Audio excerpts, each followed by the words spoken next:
আসসালামু আলাইকুম। তাহলে আমরা প্রতিষ্ঠা প্ল্যাঙ্কের বিজ্ঞানী সূত্র প্রতিষ্ঠার দিকে যাব।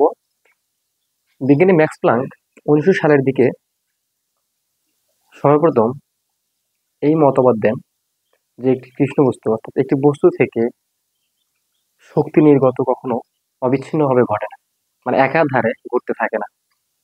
সো একটা বস্তু থেকে শক্তি সর্বদাই বিচ্ছিন্ন আকারে অর্থাৎ গুচ্ছ আকারে অথবা প্যাকেট আকারে, হ্যাঁ, ক্ষুদ্রতম এককে শক্তি আসলে বিকিরণ ঘটে শক্তির। এই বিকিরণের মান তিনি মনে করেন যে কোনো একটি কৃষ্ণ বস্তু থেকে যখন তার অভ্যন্তরে অণুগুলো স্পন্দন হয়, সেগুলো আসলে কম্পনশীল স্পন্দকের মতোই আচরণ করে।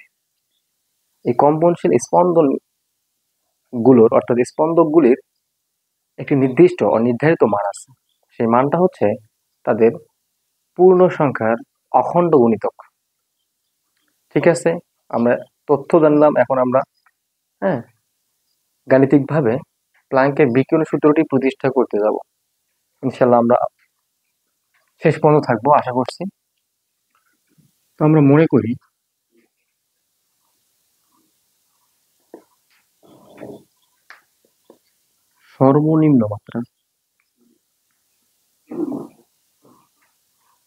সর্বনিম্ন মাত্রা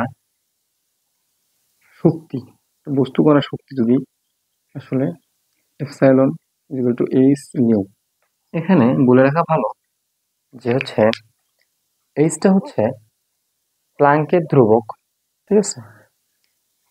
আর আমরা নিউ সমান জানি কোয়ান্টাম কম্পাঙ্ক, কোনো কোয়ান্টাম বস্তুর কম্পাঙ্ক, হ্যাঁ, নিউ।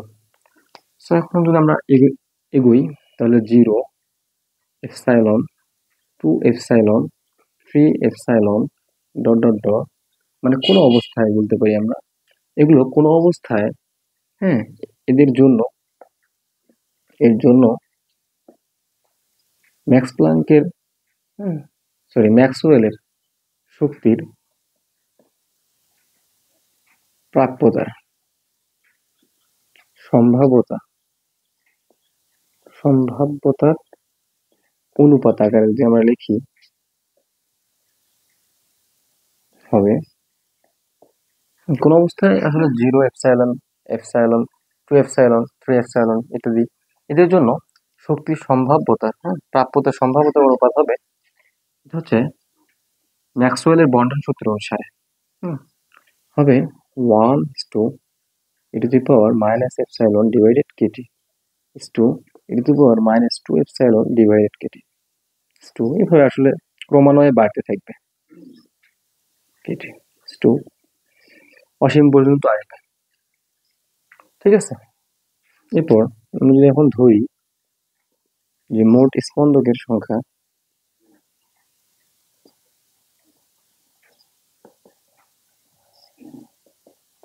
n, হ্যাঁ, এটা যদি ধরি আমরা মোট স্পন্দক সংখ্যা হচ্ছে n, আমাদের একটা সিস্টেম আছে সেখানে মোট স্পন্দন সংখ্যা হচ্ছে n। তাহলে আমরা এখন 0 শক্তি সম্পন্ন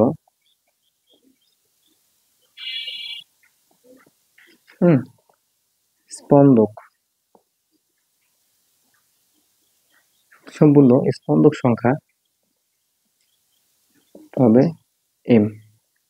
ঠিক আছে, এরপর যদি বলি এপসাইলন দ্বিতীয়টার জন্য, অর্থাৎ এই দ্বিতীয়টার জন্য এখানে এপসাইলন শক্তি সম্পন্ন স্পন্দক সংখ্যা হবে m(e⁻⁻) ডিভাইডেড কেটি। ঠিক আছে,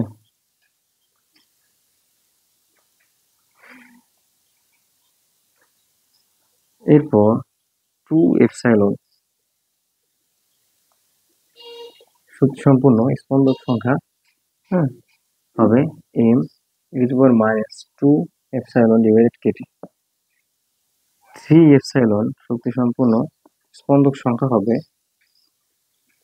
m(e⁻³ ডিভাইডেড কেটি। আসলে এরকম করে ইত্যাদি আসতে থাকবে, আরো এরকম করে অসীম পর্যন্ত আমরা আসতে পারবো। এখন যদি এই সবগুলো, যেহেতু এগুলো সবগুলো স্পন্দক সংখ্যা, এগুলোকে আমরা যদি সর্বমোট করি, অর্থাৎ মোট স্পন্দক সংখ্যা, যেহেতু আমরা স্পন্দক সংখ্যা ধরছিলাম n, তাহলে n ইজ ইকুয়াল টু লিখে নিতে পারি m plus m e to the power epsilon divided kt plus e to the power minus epsilon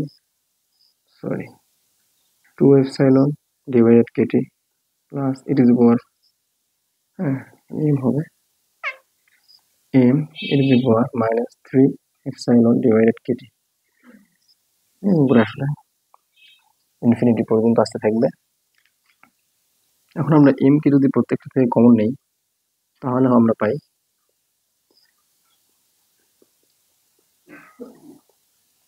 2 epsilon divided kt plus 3 epsilon divided kt dot m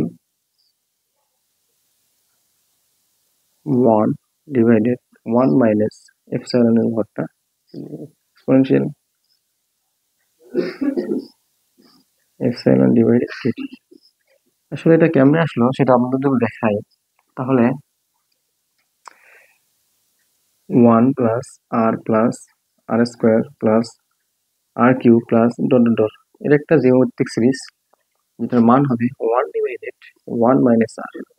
এখানে যদি r সমান আমরা e to the power minus epsilon divided kt ধরি তাহলে এই মানটা সর্বদাই 1 অপেক্ষা ছোট হবে, ঠিক আছে। সো এটা একটা জিওমেট্রিক সিরিজ, এটা অনুরূপে এখান থেকে এই মানটাকে আমরা লিখতে পারি। তো ঠিক আছে, আমরা লিখে দিতে পারি। যদি আমরা এখন নেক্সটে যাই তাহলে দেখব যেহেতু আমরা যদি রিপ্লেস করে নিই এই পাশে তাহলে এখানে n গুণন 1 minus e to the power minus epsilon divided kt এইরকম একটা মান পাই। হ্যাঁ, এটা আমরা 1 নং সমীকরণ হিসেবে লিখতে পারি। এখন যদি আমরা একটু এগোই আর একটু যে m সংখ্যক স্পন্দকের শক্তি বিবেচনা করি তাহলে আমরা জানি প্রথমটার ক্ষেত্রে 0 গুণনে এরপর m1 সংখ্যক স্পন্দকের শক্তি যদি বিবেচনা করি তাহলে হবে epsilon m e to the power minus epsilon divided kt। এরপর m2 সংখ্যক স্পন্দকের শক্তি যদি বিবেচনা করি 2 epsilon e to the power 2 epsilon divided kt। এইভাবে যদি m3 বিবেচনা করি তাহলে একইভাবে আসবে।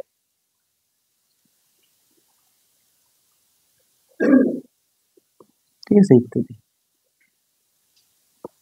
এভাবে আসতে থাকবে। এরপর আমরা যদি স্পন্দকের শক্তিগুলোকে যদি আমরা একত্র করি তাহলে আমরা পাই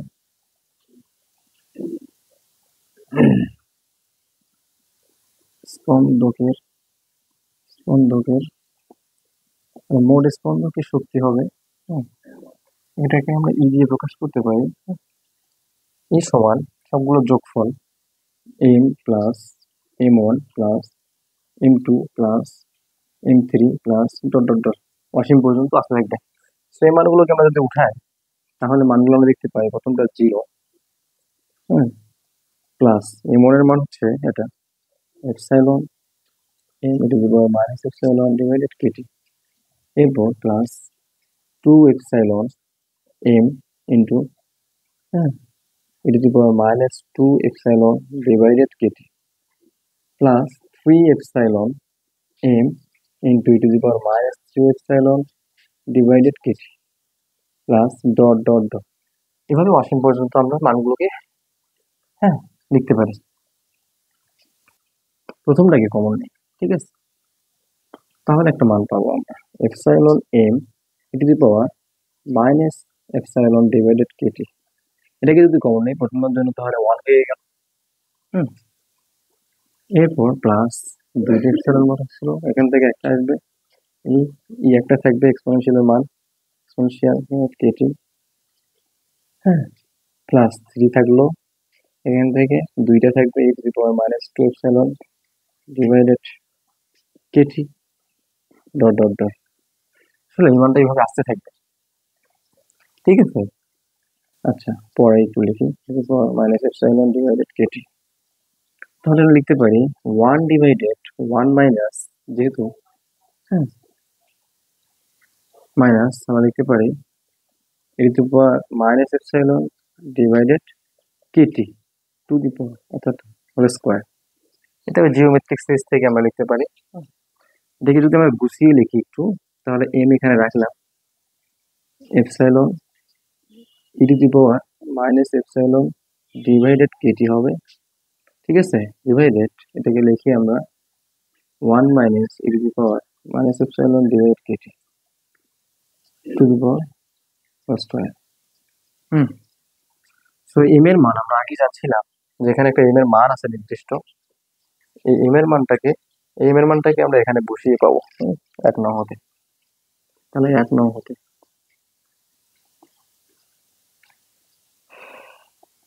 এম এর মান বসিয়ে, ঠিক আছে, তো ই ছিল আমাদের শক্তি, মোট শক্তি। তাহলে এম এর মান ছিল হচ্ছে M 1 minus E to the power epsilon divided KT, আর এখানে আমাদের যা আছে তা লিখবো, epsilon E to the power minus epsilon divided KT divided 1 minus E to the power minus epsilon divided KT square. এখানে দুইটা 1 minus E to the power epsilon KT square থেকে আমরা একটা যদি কেটে দিই, এই অংশটা যদি এখানে দুইটার মধ্যে একটা কেটে যায়, তাহলে থাকবে হচ্ছে, হ্যাঁ, তাহলে এখানে থাকবে in epsilon E to the power minus epsilon divided KT, ঠিক আছে, divided 1 minus E to the power minus epsilon divided KT. তো একটা থাকলো। তো এখন আমরা যদি আরেকটু সামনের দিকে এগোই, তাহলে আমরা দেখতে পাই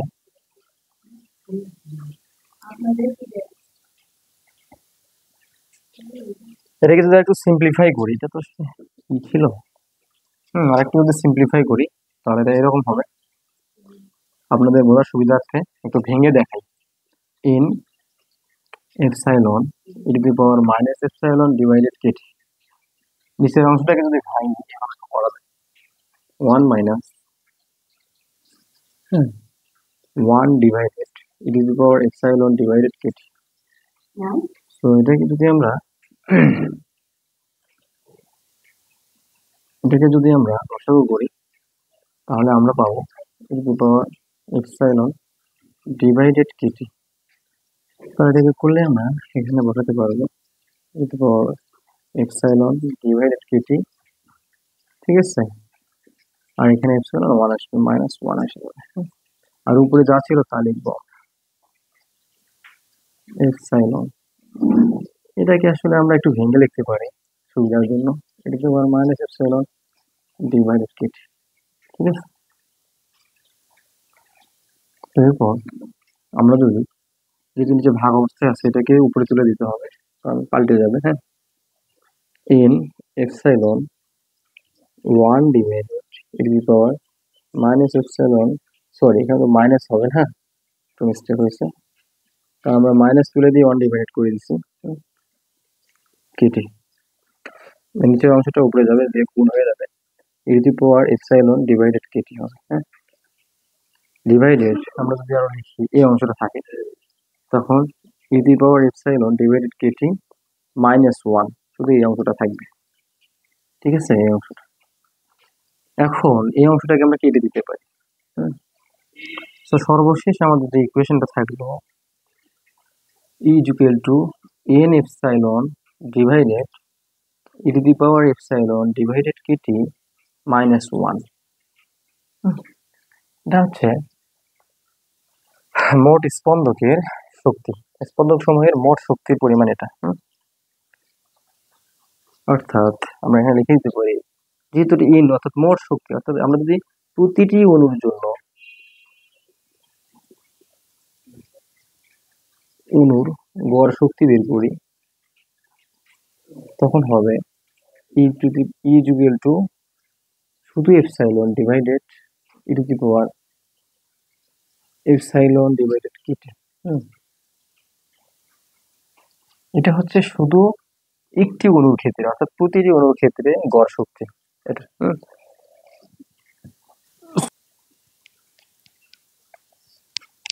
এখন আমরা নিউ ও নিউ প্লাস ডি নিউ কম্পাঙ্ক পাল্লায় বা সীমায় স্পন্দক সংখ্যা লিখতে পারি n nu d nu equal to 8 pi nu square divided C cube D nu. এটা আমরা আসলে স্পন্দন সংখ্যা পাই এই সীমার মধ্যে। এরপর নিউ ও নিউ প্লাস ডি নিউ কম্পাঙ্ক সীমাতে মোট শক্তি, স্পন্দকগুলোর মোট শক্তি যদি হিসাব করি, তাহলে আমরা এর আগে প্রতিটি অণুর গড় শক্তি দেখছিলাম, সেটা সহ মোট শক্তি আমরা লিখতে পারি e of nu d nu 8 pi nu square divided C cube, হ্যাঁ, ডি নিউ। এর সঙ্গে প্রতিটি অণুর গড় শক্তিকে গুণ করলে আমরা মোট শক্তিগুলো পাই, অর্থাৎ স্পন্দক শক্তি পাই। সো এটাকে যদি গুণ করি, আমরা দেখছিলাম আমরা এর আগে এপসাইলন এটা কি power epsilon divided KT minus one, এটা প্রতিটি অণুর ক্ষেত্রে স্পন্দকের গড় শক্তি। সো এখন যদি এটাকে বর্ধিত করি 8 pi nu square divided C cube D nu, epsilon সময় আমরা জানি সর্বনিম্ন মাত্রা বিকিরণ শক্তি, H nu divided E to the power H nu divided KT minus one. এখন নিউ দেখতে পাচ্ছি তিনটা, তাহলে 8 pi nu cube divided C cube, তারপর এখানে H divided E to the power H nu divided KT minus one. D নিউটাকে পিছনে নিয়ে গেলাম। এখন আমরা E of nu d new এটাকে যদি আমরা ধরি একটা সমীকরণ, অর্থাৎ 3 নং সমীকরণ, তাহলে আমরা যদি তরঙ্গের আকারে লিখতে চাই, অর্থাৎ ল্যামডা ও নিউ এর মধ্যকার সম্পর্ক হতে লিখতে পারি, মধ্যকার সম্পর্ক হতে লিখতে পারি, আমরা জানি যে নিউ ইকুয়াল টু আলোর বেগ ডিভাইডেড তরঙ্গ দৈর্ঘ্য, এটা আমরা জানি। সো এটাকে যদি আমরা ডিফারেন্সিয়েট করি, তাহলে পাই minus C by lambda square D lambda. এটাকে যদি মড করি, তাহলে আমরা পাবো D nu mod C divided lambda square D lambda, এটা পাই। তো এই ইকুয়েশনটাকে যদি আমরা, অর্থাৎ তখনই লিখতে পারবো যখন এই ইকুয়েশনটাকে আমরা তরঙ্গ দৈর্ঘ্যের আকারে লিখবো। আসলে এটা হচ্ছে কম্পাঙ্কের আকারে প্ল্যাঙ্কের সূত্র প্রতিষ্ঠা, 3 নাম্বারটা। হ্যাঁ, সো আমরা এখানে তরঙ্গ দৈর্ঘ্যের আকারে লিখবো এখন, অর্থাৎ তরঙ্গ দৈর্ঘ্যের আকারে যদি আমরা প্ল্যাঙ্কের সূত্রটা প্রতিষ্ঠা করি, বিকিরণ সূত্র, তাহলে হবে ই of new lambda D lambda is equal two, যা আছে তাই, 8 পাই ডিভাইডেড, এখানে এইচ আছে একটা এইচ, এখানে একটা সি কিউব ছিল, আর এখানে নিউ কিউবের মান আমরা জানি, নিউ কিউব সময় আমরা জানি সি ডিভাইডেড ল্যামডা, সি হচ্ছে cube, lambda cube 1 divided e to the power ac divided lambda kt minus 1। হ্যাঁ, সো এটার মান যদি আমরা এখানে বসাই, এই অংশটুকুর মান আমরা জানি এখানে পাইছি আমরা। সো এটা যদি বসাই তাহলে c divided lambda square D lambda, e of lambda D lambda is equal to 8 pi h. এখানে একটা এইচ এখানে সি ছিল, সেটাকে সামনে নিতে পারি, সি ডিভাইডেড সি কিউব কাটা যাবে। এখানে ল্যামডা 3টা আছে, এখানে 2টা আছে, সেখান থেকে ল্যামডা টু দি পাওয়ার 5 আর বাকি যা আছে তা থাকবে ঠিক মতোই। 1 divided E to the power H C divided lambda t t minus 1, এখানে ডি ল্যামডা। এটাকে আমরা 4 নং সমীকরণ হিসেবে লিখতে পারি। সো এখন যদি বলি যে এই আকারটা, এখানে যে আকারটা আমরা লিখছি, এই আকারের সমীকরণটাকে বলা হয় প্লাঙ্কের তরঙ্গ দৈর্ঘ্যের আকারের বিকিরণ সূত্র। প্রত্যেকটা এরপর থেকে প্লাঙ্কের অর্থাৎ বাকি ব্ল্যাক বডি অথবা কৃষ্ণ বস্তুর বাকি যে সূত্রগুলো আছে, যেমন আমরা জানি রেলে জিন্সের সূত্র, এরপর আমরা জানি হচ্ছে ভিনের সরণ সূত্র, ভিনের পঞ্চঘাত সূত্র, এবার আমরা জানি স্টিফেনের চতুর্থ ঘাত সূত্রগুলো এই ব্ল্যাক বডি অর্থাৎ কৃষ্ণ বস্তু যে আমরা তরঙ্গ দৈর্ঘ্যের আকারের যে সমীকরণ পাইছি এখান থেকে একে একে প্রতিপাদিত করা যাবে। তো এখান থেকে আমরা রিলে জিন্সের সূত্র প্রতিষ্ঠা করব। আমরা জানি রিলে জিন্সের একটা শর্ত আছে, সেটা হচ্ছে রিলে জিন্সের শর্তটা হচ্ছে এরা অবশ্যই বড় তরঙ্গ দৈর্ঘ্যের ক্ষেত্রে প্রযোজ্য এই সূত্র। সো যখন বড় তরঙ্গ দৈর্ঘ্যের ক্ষেত্রে প্রযোজ্য অর্থাৎ তখন এই সি ডিভাইডেড ল্যামডা কেটি এর মান অতি ক্ষুদ্র হবে। অর্থাৎ ল্যামডা এর মান যখন বড় হবে তখন এর মান অনেক ছোট হবে বা ক্ষুদ্র হবে, এর মান অতি ক্ষুদ্র হবে।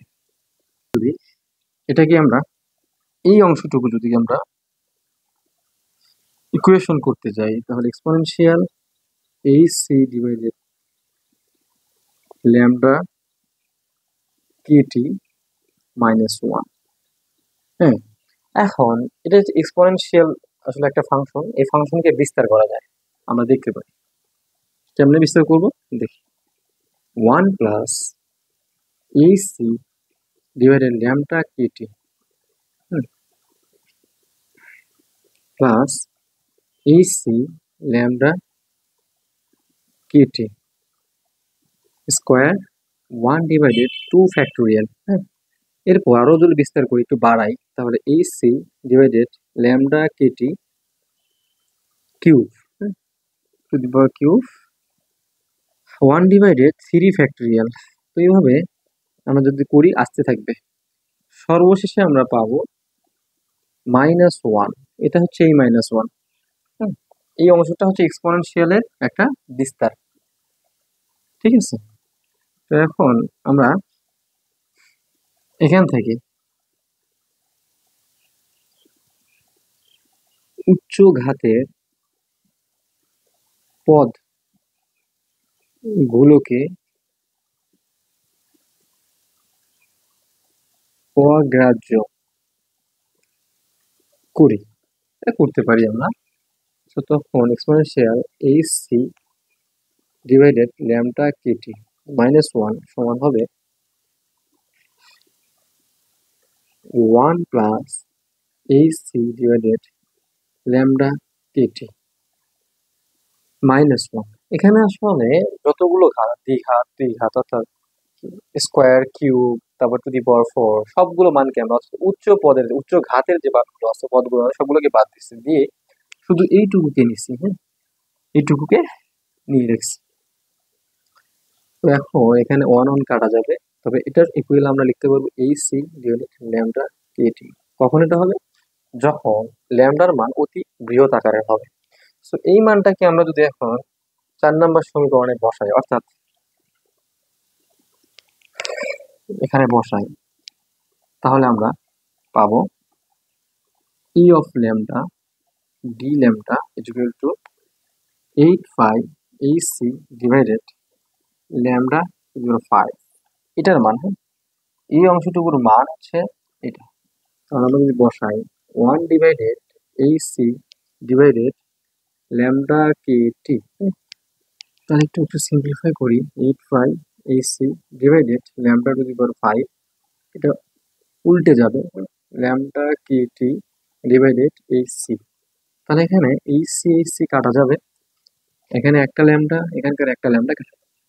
ঠিক আছে, তাহলে আমরা যে সমীকরণটা পাই এখন, E of lambda D lambda equal to 8/KT divided lambda to the power 4। মানে এই ইকুয়েশনটাকে বলা হচ্ছে রিলে জিন্সের সূত্র। হ্যাঁ, প্লাঙ্কের বিকিরণ সূত্র থেকে রিলে জিন্সের সূত্রটা প্রতিপাদিত হলো। এখন দেখবো আমরা ভিএনের পঞ্চঘাত সূত্র কেমনে আমরা আসলে প্রতিষ্ঠিত করা যায়। সো প্লাঙ্কের বিকিরণ সূত্র যেটা আমরা আগেই প্রতিষ্ঠিত করেছি সেটা লিখে রাখছি।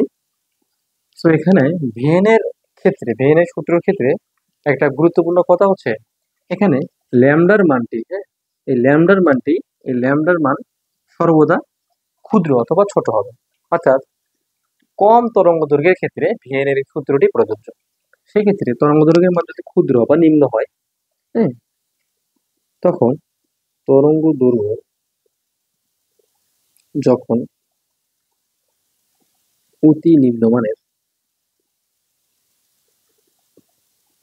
তখন আচ্ছা তখন e to the power AC divided কি ল্যামডা কেটি -1 প্রপোর্শনাল, অর্থাৎ প্রায় কাছাকাছি সর্বসম এটি লেখা যায় e to the power AC divided lambda KT, এই লেখা যায়। কারণ এটা যখন অনেক বড় হবে তখন এখান থেকে এক বাদ দেয়া না দেয়া সমান কথা, এটা আমি এইভাবে লিখতে পারি। তো এখন যদি আমরা প্লাঙ্কের সূত্রটাকে মডিফাই করি বা এখানে লিখি, রেজাল্ট হবে 8 AC 9/5, এটা সমান আমরা এটা লিখতে পারি 1 divided e to the power AC divided lambda T -1। অতএব E of lambda D lambda to AC divided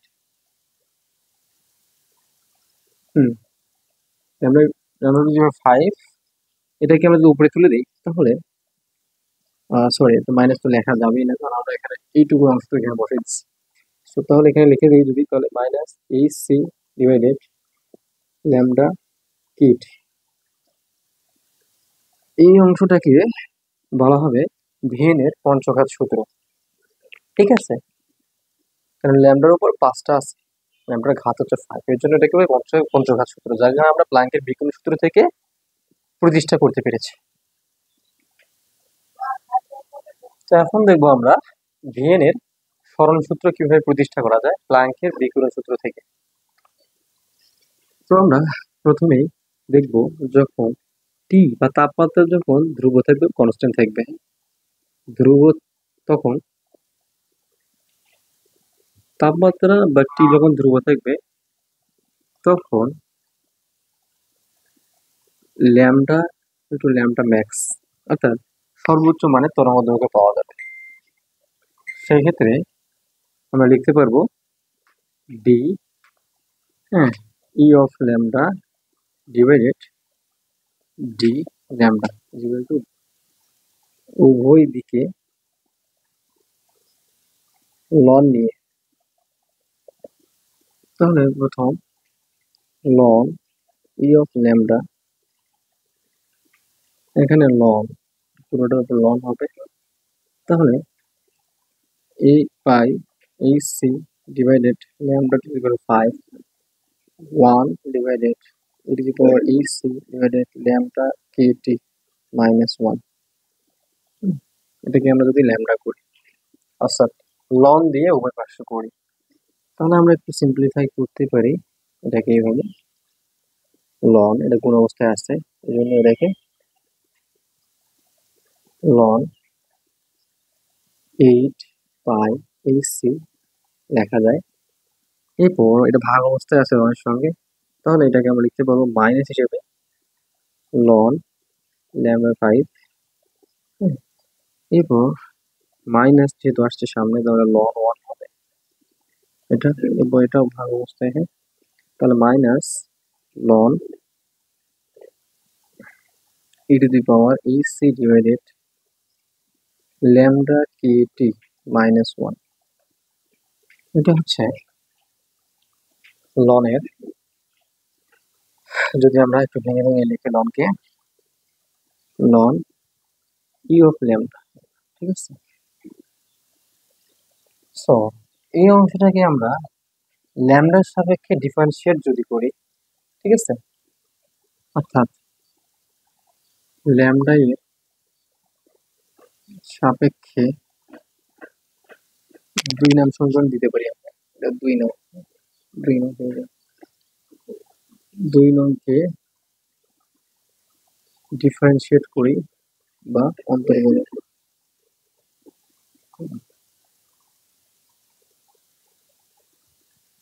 অন্তর্কলন করি, তাহলে বা ব্যবকলন করি, তাহলে আমরা পাবো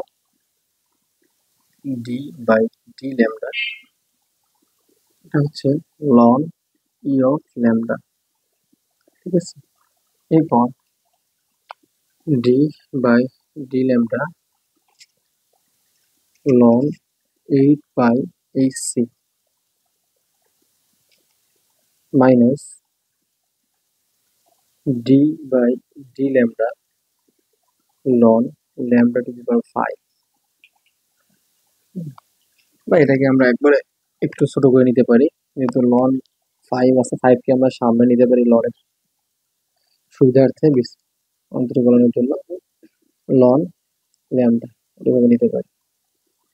এরপরের অংশ হচ্ছে, আমরা যদিও জানি লন 1 এর মান আসলে 0 হয়, ঠিক আছে, বা আপনারা যদি চান ব্যবকলন করলেও 0 আসবে, মাইনাস, সেটাকে নিচে লিখি ডি ডিভাইডেড ডি ল্যামডা, তো ডিভাইডেড করা যাবে না, ডি ডি ল্যামডা,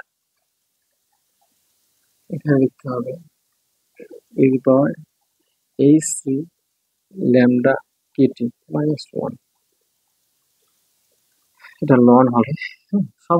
সবগুলো লনকে আমরা ডিফারেন্সিয়েট করলাম হচ্ছে ল্যামডা এর সাপেক্ষে। যদি ডিফারেন্সিয়েট করি, প্রথম ক্ষেত্রে আমরা দেখবো এটা একটা ডিফারেন্সিয়েট মান, তাহলে এটাকে যদি আমরা করি, তাহলে আমরা জানি ডিফারেন্সিয়েট করলে লন কে ডিফারেন্সিয়েট করলে কি হয় আমরা জানি। যদি আমরা লন এক্স কে করি, তাহলে পাবো 1 বাই এক্স, ঠিক আছে। সেইভাবে আমরা করে দিতে পারবো।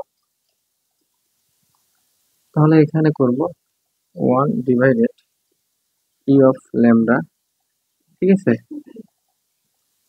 সরি ল্যামডা, তাহলে D E of lambda divided d lambda, ঠিক আছে, করতে পারি ইকুয়াল। এরপর এটাকে যদি করি আমরা, যেহেতু এর মধ্যে কোনো ল্যামডার ফাংশন নাই, হ্যাঁ, মান নাই, সেই জন্য এটাকে পুরো করলে আমরা 0 পাবো। এটা কি করবো, এটা পেলে 0 হবে। তারপর মাইনাস 5 তো ধ্রুবক, এটাকে রেখে দিব। লন ল্যামডাকে করলে 1 বাই ল্যামডা, অর্থাৎ 5 ডিভাইডেড ল্যামডা হবে, ঠিক আছে। ল্যামডাকে করলে তো 1 হয়ে যায়, লেখার দরকার নেই। মাইনাস 0, 0 নাই লিখলে আমার, ডিভাইডেড মাইনাস, এটাকে যদি আমরা করি, এটা একটু বড় সড়ো মান আসবে, তাহলে 1 divided E to the power ac lambda KT minus 1। হ্যাঁ, এটাকে করলে লন 1 বাই এত হয়। আবার এটাকে আমরা ডিভাইড করবো, যদি করি তাহলে আমরা পাবো E to the power ac divided lambda KT. হ্যাঁ, আবার যদি এটাকে ডিভাইড করি, তাহলে আমরা পাই ac divided lambda square KT, এখানে মাইনাস হবে, ঠিক আছে। শেষ পর্যন্ত এটাকে করি, এটা আমরা পাবো, আর ল্যামডাকে করলে তো 1 হবে। সো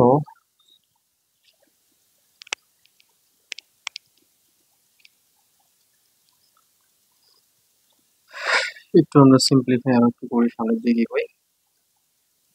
1 ডিভাইডেড, না লিখি একবারে লিখি, ডি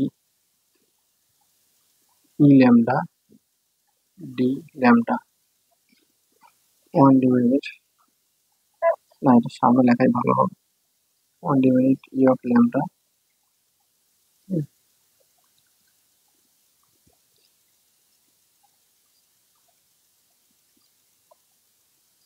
তো এখানে -5 ডিভাইডেড ল্যামডা ছিল, উপর মাইনাস মাইনাস মাইনাস আসলে প্লাস হয়ে যাবে, আমরা প্লাস দিব। তাহলে E to the power H C divided lambda KT, lambda KT, তারপর E to the power H C divided lambda KT -1, যা ছিল তা থাকছে, স্কোয়ার কেটি, এই অংশটা পেলাম। আমরা পূর্বেই দেখেছিলাম যে যখন টি ধ্রুবক অর্থাৎ তাপমাত্রা যখন ধ্রুবক থাকবে তখন এই অংশটুকুর মান 0 হয়ে যাবে। আমরা দেখেছিলাম তখন ল্যামডা ম্যাক্স হয়, তো সেক্ষেত্রে এটার মান 0 হয়ে যাবে, অর্থাৎ 0 ইজ ইকুয়াল টু -5 ল্যামডা, ঠিক আছে, plus h C divided lambda square KT, E to the power H C divided lambda KT, E to the power H C divided lambda KT -1, এটা হবে। সো এখন যদি আমরা এটাকে এই পাশে নিয়ে আসি, 5 lambda h c lambda square KT E to the power H C divided lambda KT divided E to the power H C divided lambda KT -1। এখন এখান থেকে যদি আমরা একটা করে ল্যামডা তুলে দিই, এই পাশে গিয়ে ল্যামডা ল্যামডা স্কোয়ার অর্থাৎ একটা ল্যামডা কেটে যাবে, ঠিক আছে। সো এখান থেকে একটা ল্যামডা কি হবে, কেটে যাবে। সেই ক্ষেত্রে আমরা লিখতে পারি 5, সরি শুধু 5 হবে, 5 H C divided lambda KT E to the power H C divided lambda KT, KT, এটা একটু কাছাকাছি হয়ে গেল, এখানে E to the power H C divided lambda KT -1, ঠিক আছে। তো এখন যদি আমরা এখানে ধরি H C divided lambda KT is equal to X, যদি এটা ধরি, তাহলে আকারটা কেমন হবে, 5, এটার মান হচ্ছে এক্স, তাহলে এক্স ই টু দি পাওয়ার এটার মান পুরোটা হচ্ছে হয়ে যাবে এক্স ডিভাইডেড এটার মান পুরোটা এক্স হবে, তাহলে E to the power X -1, ঠিক আছে। তো এখন আমরা যদি এক্সটাকে একটু করে লিখি, সেটা গুণের মতো মনে হচ্ছে। এখন এটাকে যদি গুণ করি তাহলে 5 E to the power E to the power X -5, এটাকে একবার গুণ করে দিলাম, X E to the power X, এটাকে লেখা যায় এইভাবে, ঠিক আছে।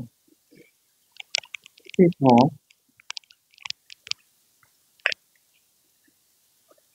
আমরা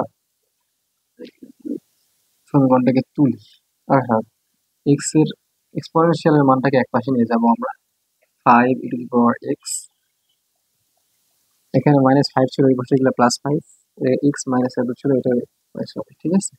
তো -x E to the power X is equal to +5, একটু সিম্পলিফাই করছি, আর কিছু না, E to the power X 1 - x 5 is equal to 1, ঠিক আছে।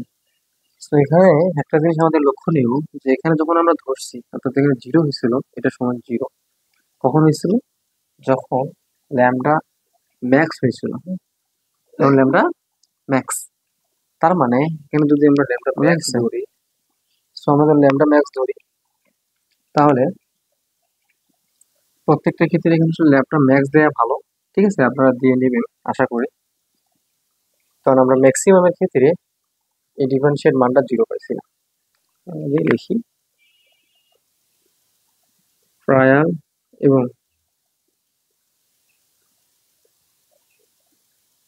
ইরর পদ্ধতিতে সমাধান করি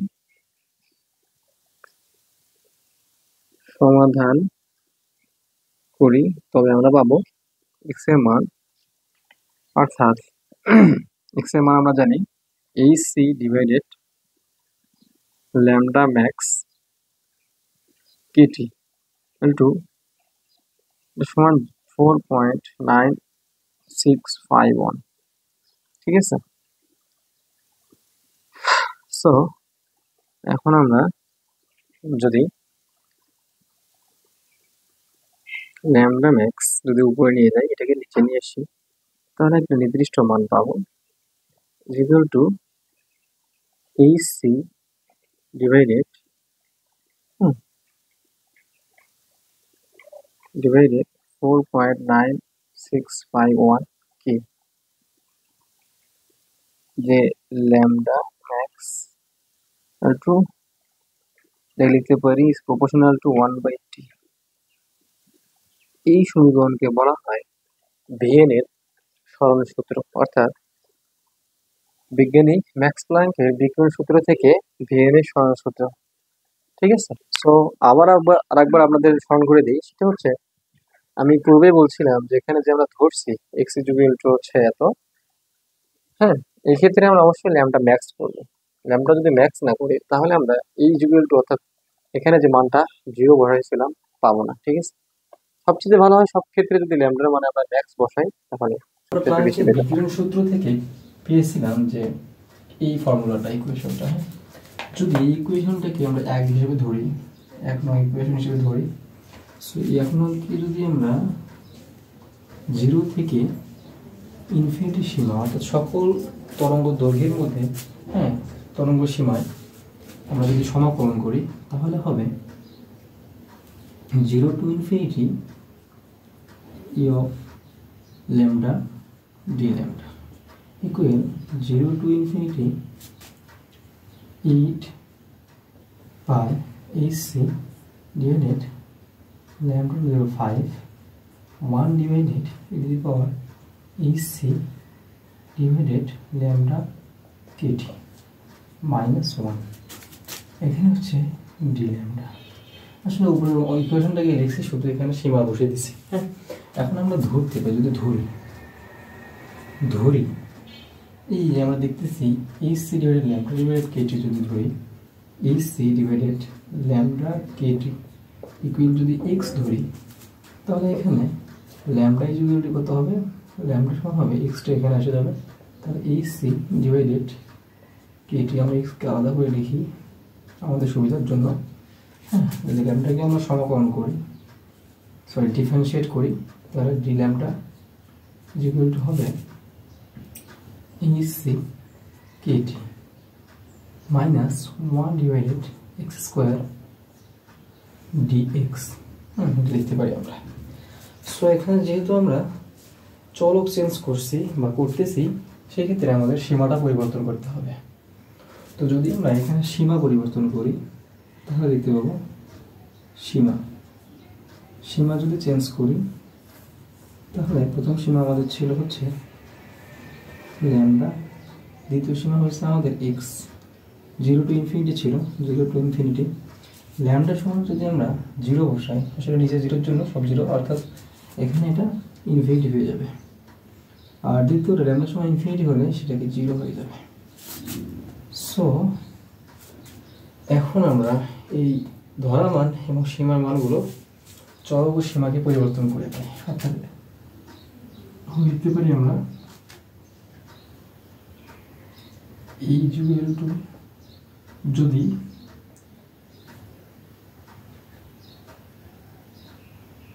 ল্যামডা 0, সরি এই অফ ল্যামডা ডি ল্যামডা হয়, তখন আমরা লিখতে পারি এই অংশটাকে আমরা লিখব 8 by AC ডিভাইডেড 1, এখানে ল্যামডা 5 অর্থাৎ আমরা ল্যামডার মান জানি এটা, তো ল্যামডা 5 যেহেতু ল্যামডা নিচে আছে 1/λ, তাহলে 1/λ দিলে বিপরীতকরণ হবে, অর্থাৎ কেটি ডিভাইডেড ইসি এক্স, হ্যাঁ এখানে টু দি পাওয়ার 5 হবে, ঠিক আছে। তবে আমরা এখানে ল্যামডা 5 এর মান বসালাম, এরপর আমরা 1 ডিভাইডেড লিখব 1 divided E to the power x minus 1, কারণ পুরোটার মান হচ্ছে এক্স, এই অংশটা এখানে বসালাম এক্সপোনেনশিয়ালের উপরে, হ্যাঁ। এরপর ডি ল্যামডা সমান আমরা এটা জানি, এই মানটা আমরা ডি ল্যামডার মানে এখানে বসাবো, তার মানে ডি ল্যামডার মান আমরা জানি যে AC ডিভাইডেড কেটি, হ্যাঁ যেহেতু এখানে মাইনাস ছিল 1 এক্স স্কোয়ার ডিএক্স, ঠিক আছে। আমরা মাইনাসটাকে সামনে নিয়ে আসি যদি, তাহলে হবে এরকম মাইনাস সামনে, অর্থাৎ মাইনাস দিয়ে আমরা সীমা পরিবর্তন করতে পারি 0 টু ইনফিনিটি, তাহলে ল্যামডা 8 পাই AC কেটি, এক্সকে আমরা বের করবো, KT divided EC to the power 5 X to the power 5, এখানে এক্স ছিল হচ্ছে 2টা, তাহলে এখানে এক্স স্কোয়ার স্পষ্ট হয়ে গেল এক্স স্কোয়ার। এরপর এটাকে লিখবো আমরা dx divided E to the power x minus 1, এটাকে এভাবে লিখতে পারি। এরপর আমরা যদি যাই একটু সিম্পলিফাই করি, অর্থাৎ এক্সকে লিখে বাকিগুলোকে বের করে দিই, তাহলে আমরা লিখতে পারবো 8 পাই AC, হ্যাঁ এখানে আমরা মিস হয়ে গেছে একটা, AC ডিভাইড কেটি মিস হয়ে গেছে আমাদের, এখানে ছিল একটা AC ডিভাইডেড কেটি এর সঙ্গে, ঠিক আছে। তাহলে AC ডিভাইডেড কেটি, এখানে কেটি AC, এখানে সিম্পলিফাই করি দুটাকে, তাহলে আমরা একটা কমে যাবে, কারণ বিপরীতকরণ, হ্যাঁ AC উপরে নিচে আছে, এখানে AC উপরে আছে, কেটে যাবে কেটি বাই কেটি, একটা কেটে যাবে, গিয়ে 4 হবে, হ্যাঁ। এরপর এখানে এক্স আছে 2টা, উপরে আছে 5টা, তাহলে 0 to infinity x cube divided E to the power x minus 1 dx, এটা এরকম থাকবে। সো এখন যদি আমরা এখানে আরও সিম্পলিফাই করি, তাহলে 8 পাই AC কাটা গেলে হবে K to the power 4 to the power 4 divided X cube C cube, আর এই পুরো অংশটির মানটা আমরা জানি, এর সমাকলিত মান হচ্ছে সমাধান করি বাই সমান 15, এটা পুরোটার মান, হ্যাঁ। সো এটাকে এইভাবে লেখা যেতে পারে। এখন আমরা যদি আর একটু ইকুয়েশনটাকে সিম্পলিফাই করি, তাহলে আমরা লিখতে পারি ই অফ 4c, এখানে যদি আমরা লিখি পাই, এখানে পাই একটা, এখানে 4টা, তাহলে pi to the power 5 K to the power 4 divided is cube, যেহেতু সি একটা বের করে নিয়েছি, সি স্কোয়ার হবে টিটাকে বাইরে রাখলাম টু দি পাওয়ার 4, এখান থেকে আমরা E is proportional to T to the power 4 লিখতে পারি। যদি আমরা আর একটু এগোই সামনের দিকে, তাহলে অর্থাৎ বিকিরণের নিঃসরণ ক্ষমতা থেকে আমরা লিখতে পারি যে ই ইজ ইকুয়াল টু, বিকিরণ নিঃসরণ ক্ষমতা থেকে আমরা লিখতে পারি is equal to u c divided 4, ঠিক আছে, সি ডিভাইডেড 4 আমরা লিখতে পারি, হ্যাঁ। এখান থেকে আমরা সিম্পলিফাই করতে পারি, এটা হচ্ছে নিঃসরণ ক্ষমতা, এটি থেকে সিম্পলিফাই করে আরও নিতে পারি, তখন আমরা বলি ই ইকুয়াল টু, শুধু ভিতরের মানটা থাকবে, সরি এখানে 4 2 8, এখানে মিস্টেক হয়েছে, একটু 2 হবে, 2 পাই হবে, হ্যাঁ। তাহলে 2 pi to the power 5 K to the power 4 divided H C square T4, হ্যাঁ এটা হবে। সো এটা সমান আমরা ভাবে লিখতে পারি এখানে ই সমান সিগমা T⁴। এই সমীকরণ বা সূত্রকে বলা হয় স্টিফেনের চতুর্থ ঘাতীয় সমীকরণ, হ্যাঁ বা সূত্র। অর্থাৎ এখানে sigma is equal to 2 pi T⁵ T⁴ divided H C square, হ্যাঁ এইচ কিউব সি স্কোয়ার, এটা সমান সিগমা। সো এটাকে আমরা স্টিফেনের চতুর্থ ঘাতীয় সূত্র বলতে পারি। এরপর আমাদের